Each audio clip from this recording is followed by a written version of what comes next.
এত বড় একটা গণ অভ্যুত্থানে যারা জীবন দিল, যারা কষ্ট করলো, যারা কন্ট্রিবিউট করলো, তাদেরকে কেন ইগনোর করা হচ্ছে? এটি এই মুহূর্তে আমরা কিন্তু পরিষ্কার না যে কেন এটা হচ্ছে, কিন্তু প্রফেসর ইউনূসের বক্তব্য থেকে এটি পরিষ্কার যে তিনি অত্যন্ত সৎ এবং পরিষ্কার একটা মন মানসিকতা নিয়ে তিনি সামনে এগিয়ে যাচ্ছেন, এ বিষয়ে কোনো সন্দেহ নাই। কিন্তু এই রহস্যটি আমার কাছে মনে হচ্ছে এখনো থেকে যাচ্ছে, যে উপদেষ্টা নিয়োগের যে মেথড, যে যে প্রসিডিওর, যে চিন্তা, সেটি সঠিক ছিল না, এটা গভর্নমেন্ট নিজেই প্রমাণ করলো বলে আমি মনে করি। আমি তো বললাম যে এই বিষয়টি এখনো রহস্যজনক, এটা এখনো কেউ আইডেন্টিফাই করছে না যে কার করা গেল না, কার পরামর্শে এটা হচ্ছে। আহ প্রধান উপদেষ্টা মহোদয়ের বক্তব্য আমরা শুনলাম আজকে, জাতি শুনলো। এখানে যে পজিটিভ ভাবেই আমি বক্তব্যটাকে দেখতে চাই। তিনি নির্বাচনের ব্যাপারে একবারে পরিষ্কার একটা কথা বলেছেন, যে বর্তমান সরকার নির্বাচনের দিকে এগিয়ে যাচ্ছে এবং নির্বাচনই হচ্ছে একটি গণতান্ত্রিক ব্যবস্থায় পুনঃপ্রবর্তনের জন্য নির্বাচনই হচ্ছে এই সরকারের প্রধানতম লক্ষ্য। এটা তিনি তার বক্তব্যের মধ্যে আমাদেরকে বুঝিয়ে দিয়েছেন। পাশাপাশি তিনি আমাদেরকে আরেকটি সুসংবাদ দিলেন, দীর্ঘ মেয়াদে আমাদের অর্থনীতির জন্য একটা সুসংবাদ। তিনি বললেন যে রিজার্ভের মধ্যে হাত না দিয়েই আমাদের যে বিদেশি যে দেনাগুলো আমাদের রয়েছে, এই দেনাগুলোর একটা বিরাট পরিমাণ তিনি পরিশোধ করতে সক্ষম হয়েছেন। এটি দীর্ঘ মেয়াদে আমাদের অর্থনীতির জন্য একটি বড় সুখবর। যদিও আপাতত আমরা আহ, রপ্তানি বাণিজ্য সহ অন্যান্য কিছু বিষয়ে আমাদের খুব ভালো সময় যাচ্ছে না, কিন্তু বৈদেশিক মুদ্রার রিজার্ভে হাত না দিয়ে এই মুহূর্তে এ ধরনের একটি বড় অর্থনীতির জন্য এই খবরটি অত্যন্ত বড় এবং আশাব্যঞ্জক একটি খবর বলে আমি মনে করি। তবে তার বক্তব্যের যদি আমি একটু একাডেমিক দৃষ্টিকোণ থেকে দেখি, যদি ব্যাখ্যা করি, একটা বিষয় তিনি বলছেন যে এই পতিত যে ফ্যাসিবাদ, তাদের যে দোসররা, তারা যে তার ভাষায় আমি বলছি, এই ভাষাগুলো তিনি বলেছেন যে তারা যে বিভিন্ন রূপে তারা ফিরে আসার একটা চেষ্টা যে করছে। এবং এটা বলে তিনি আবার বললেন, আহ আহ্বান জানালেন। কাদেরকে আহ্বান জানালেন? যারা বিপ্লবে অংশ নিয়েছে, গণ অভ্যুত্থানে অংশ নিয়েছে যারা, তাদেরকে আহ্বান জানালেন যে তাদের এই চক্রান্তকে নস্যাৎ করে দিতে হবে, এটার জন্য প্রস্তুত থাকতে বললেন। সেটি একটি গুরুত্বপূর্ণ বিষয়, কিন্তু প্রশ্নটা হচ্ছে একদিকে যেমন এই প্রত্যেকটা ক্রাইসিস মুহূর্তে বিপ্লবে যারা অংশগ্রহণকারী তাদের উপর গভর্নমেন্ট বিভিন্ন আহ্বান জানাচ্ছে বিভিন্ন ধরনের, তারপরে তাদের সহযোগিতা নিচ্ছে, তাদেরকে এগিয়ে আসার আহ্বান জানাচ্ছে, তাদেরকে পাশে থাকার আহ্বান জানাচ্ছে। কিন্তু আমি একটু হতাশাজনক ভাবে বিষয়টাকে দেখতে চাই, যে তাদের যে চাওয়া, হুম। তাদের চাওয়াটাকে কিন্তু ঠিকভাবে গভর্নমেন্ট কোনোভাবেই কেন যেন অ্যাড্রেস করছে না।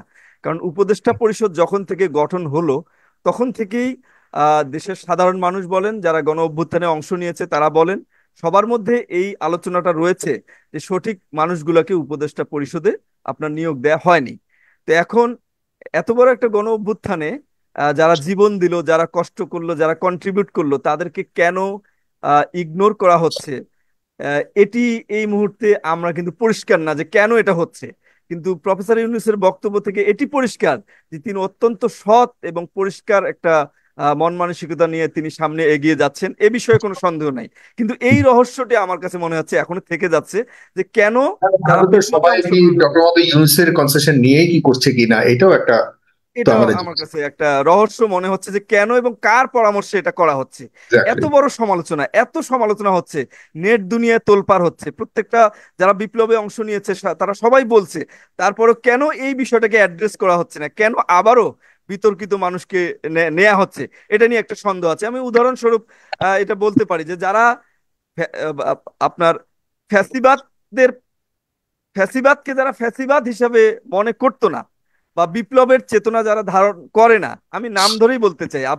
আমি একটু আগে আপনার অনুষ্ঠানে যোগ দেওয়ার পূর্বে একটু পত্রিকা বের করে দেখছিলাম আলী ইমাম মজুমদারের বিভিন্ন যে লেখাগুলো, কলামগুলা, এগুলো যদি আপনি দৃষ্টি দেন, যে কেউ যদি এই কলামগুলো পড়ে, আপনি সেখানে ফ্যাসিবাদ শব্দটা আপনি খুঁজে পাবেন না। এবং একটা হতাশাজনক খবর আমি পেলাম ওনার লেখায়, না, ওনার ভাই প্রথম তো আলোতে। আওয়ামী লীগের বড় নেতা, মানে জি, ঠিক আছে, নেতা হওয়াটা অপরাধ নয়, কিন্তু জি। তার দৃষ্টিভঙ্গি নিয়ে যথেষ্ট প্রশ্ন রয়েছে। এটা দৃষ্টিভঙ্গি নিয়ে সেটাই আমি ব্যাখ্যা করতে চাচ্ছি, সেই জায়গায় আমি আসছি।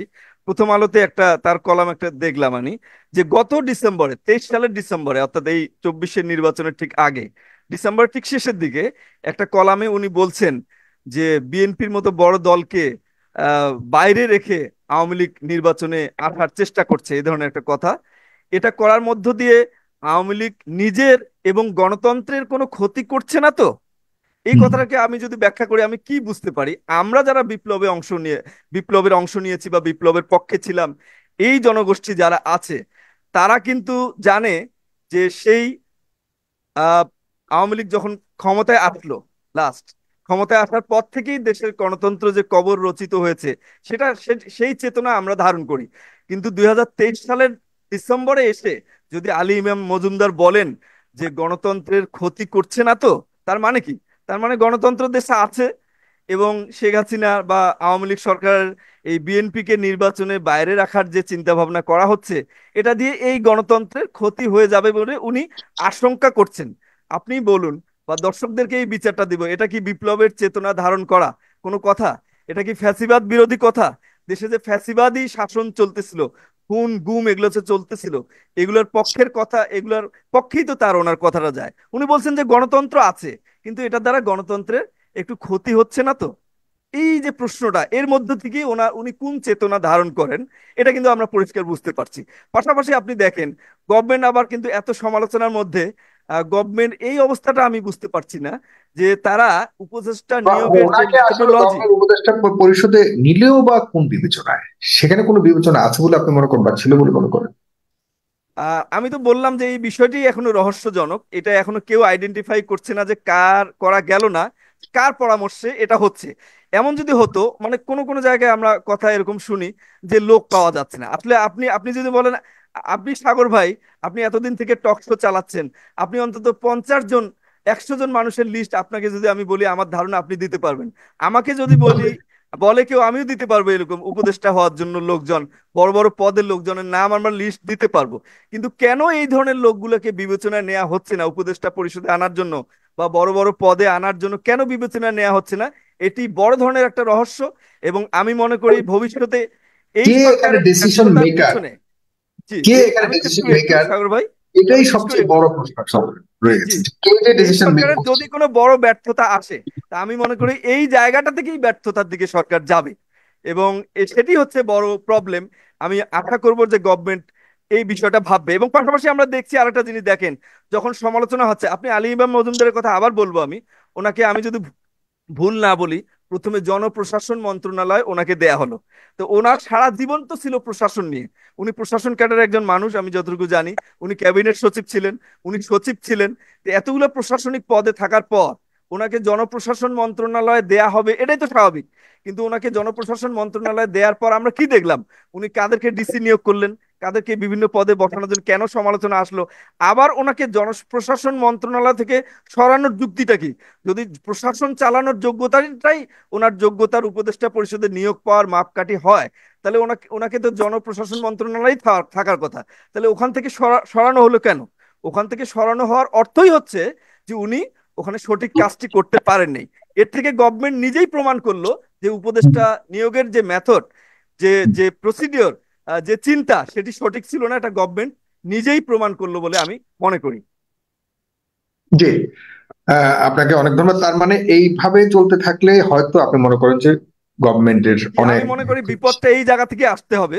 এই জায়গা থেকে আসবে এই কারণে যে আমরা যে ব্যর্থতাগুলোর কথা বলছি, ইলিয়াস ভাই বলল যে এই জায়গায় ব্যর্থ হচ্ছি, সেই জায়গায় ব্যর্থ হচ্ছি, পুলিশে ব্যর্থ হচ্ছি, পুলিশের কাজকর্মে ঠিক মতো হচ্ছে না, প্রশাসনে হচ্ছে না। আমাকে এই সংস্কারগুলো যে আপনি করবেন, আপনি কার মাধ্যমে করবেন?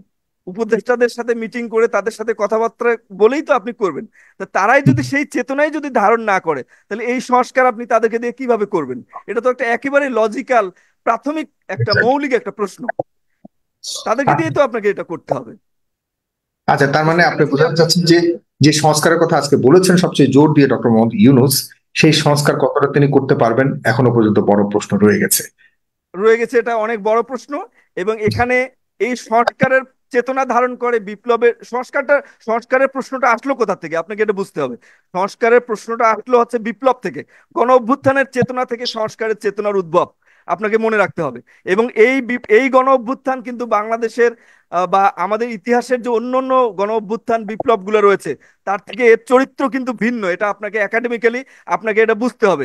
এবং সেই চরিত্রের সাথে হুম। আপনার এই সংস্কার প্রসিডিওর কে আপনাকে মিলাতে হবে। এবং সেই যোগ্যতা সম্পন্ন, সেই চেতনা সম্পন্ন লোক যদি আপনি এখানে সেট করতে না পারেন, আপনার সংস্কার কখনোই সফল হবে না। এবং আমি আরো যদি পরিষ্কার করে বলতে চাই, যারা এই চেতনা ধারণ করে না, তারা এই সংস্কারও সফল হতে আপনাকে দেবে না। এটা আমি দৃঢ়ভাবে বিশ্বাস করি।